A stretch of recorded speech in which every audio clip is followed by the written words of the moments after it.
चोरी प्रकरणी ताब्यात घेण्यात आलेल्या एका संशयित चोराने पोलीस ठाण्यातच गळफास घेऊन आत्महत्या करण्याचा प्रयत्न केला.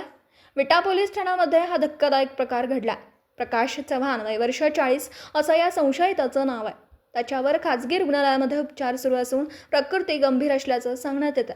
एका चोरी प्रकरणात विटा पोलिसांकडून चव्हाण याला ताब्यात घेण्यात आलं होतं. सोमवारी पोलीस ठाण्यातल्या एका खोलीमध्ये त्याची चौकशी सुरू असताना पोलिसांचे नजर चुकवून चव्हाण याने खोलीत असणाऱ्या विद्युत उपकरणाची वायर गळ्याला गुंडाळून फास घेऊन आत्महत्या करण्याचा प्रयत्न केला. ही बाब पोलिसांच्या निदर्शनास येता चव्हाण याला तातडीने विटा येथील एका खाजगी रुग्णालयामध्ये उपचारासाठी दाखल केलं. मात्र पोलीस ठाण्यातच संशयित चोराकडून गळफास घेऊन आत्महत्या करण्याच्या घटनेमुळे एकच खळबळ उडाली आहे.